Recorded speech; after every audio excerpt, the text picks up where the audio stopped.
If you've been shrinking yourself to keep the peace, to avoid judgment, or to stay easy to love, this video is for you.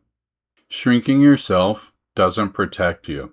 It erases you. Today, we're breaking down how to stop minimizing your voice, your needs, and your identity so that you can start showing up as your full self again.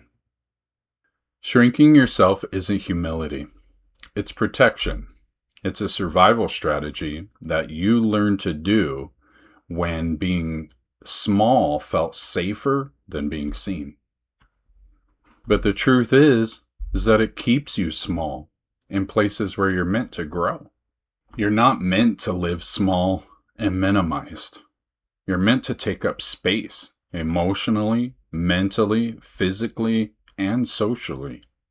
So in this video, we're breaking down why you shrink, what it costs you, and how to expand again. Why you shrink? Well, shrinking yourself is almost always learned behavior. It comes from environments where being visible felt risky, where speaking up usually feels unsafe, or where your needs just weren't taken seriously. So you learn to adapt and you learn to make yourself smaller to survive. Here are some of the most common reasons that people shrink themselves. Fear of conflict.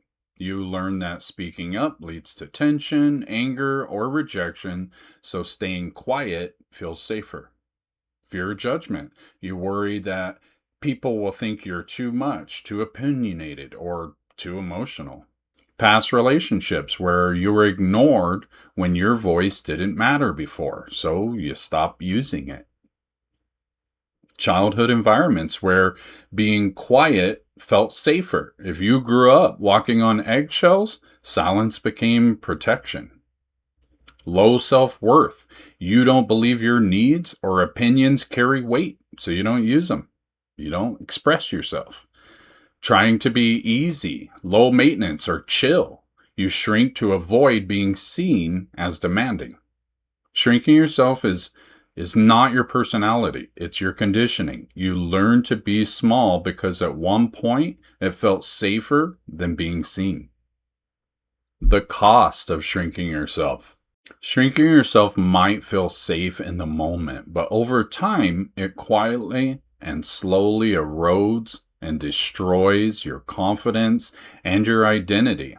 It teaches you to disappear in places where you're meant to be present. Here's what shrinking yourself can lead to. Feeling invisible. People can't value what you never show. Resentment. You give more than you receive, and it builds quietly. Loss of identity. You forget what you like, want, or prefer.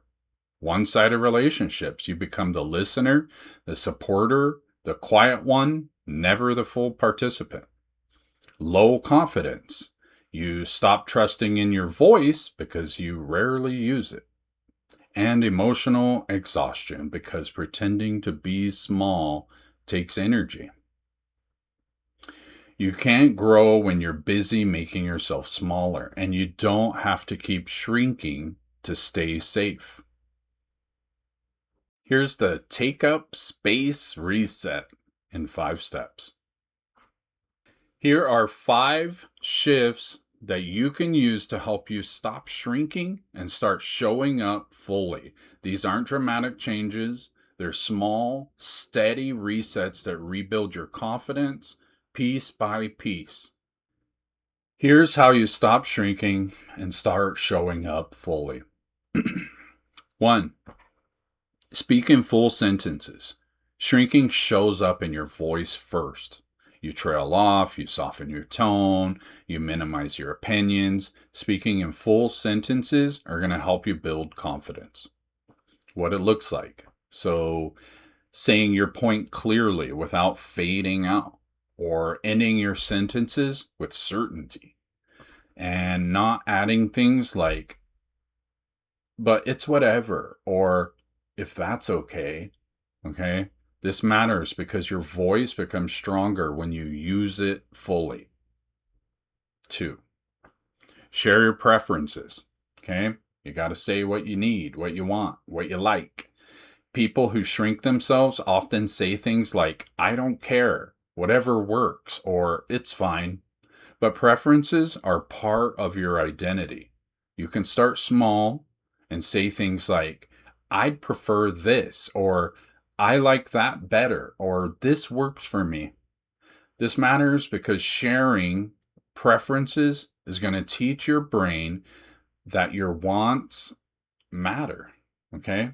You're allowed to have opinions, you're allowed to choose, and you're allowed to say what you want. 3. Stop pre-apologizing. Pre-apologizing is shrinking disguised as politeness. Stop saying things like, sorry, this might sound dumb, or sorry, I don't want to bother you, or sorry, this is probably annoying, but replace those sentences with things like, I want to share something. Here's what I'm thinking. Okay? This is important to me. Remember, certainty. Why it matters. This matters because your voice isn't an inconvenience. It's not an inconvenience, okay? So stop treating it like one. 4, take up physical space. Shrinking isn't just emotional, it's physical. Things like hunching your shoulders or folding your arms and making yourself small, right? Your body language matters. People can sense it. Try these things instead, like sit comfortably instead of tightly. Stand tall and raise your head. Uncross your arms. Relax your posture instead of shrinking.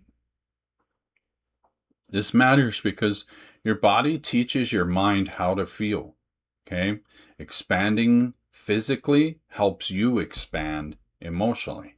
Your presence is allowed and you are allowed. I say so. 5, practice being seen. Okay? Being seen is uncomfortable at first, especially if you've spent years hiding. But visibility helps build identity. Okay? Practice moments of being seen. Share your wins. Speak up once per conversation. Let people notice you and your effort. Allow compliments to land. Show your personality without filtering it. You don't have to hide to be accepted. You're allowed to be visible. All right. Here are some super simple, direct scripts that you can use to practice taking up space. These are going to help you speak clearly without shrinking, apologizing, or softening your needs. Okay? I'd like to share my perspective.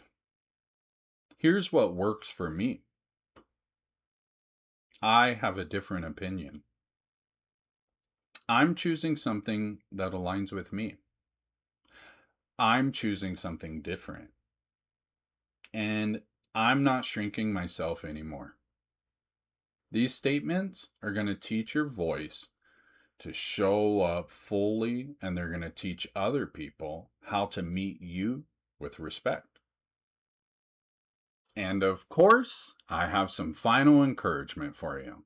You're allowed to take up space, okay? You're allowed to be seen. You're allowed to show up fully and completely, okay? You don't have to shrink to be loved. You don't have to minimize yourself to be accepted. You don't have to hide to belong. Remember, you're growing, you're not hiding, and every time you choose to show up as your full self, you're rebuilding the parts of you that were taught to stay small. All right, everyone. If this video resonated with you, remember, this isn't about becoming someone else. It's about finally letting yourself be who you have always been underneath all the shrinking, right? If you're ready to keep growing, hit that like button and subscribe to On Track with Jeff for more supportive content. You're not behind. You're just stepping into your full self, one choice at a time. Again, you're growing, not hiding.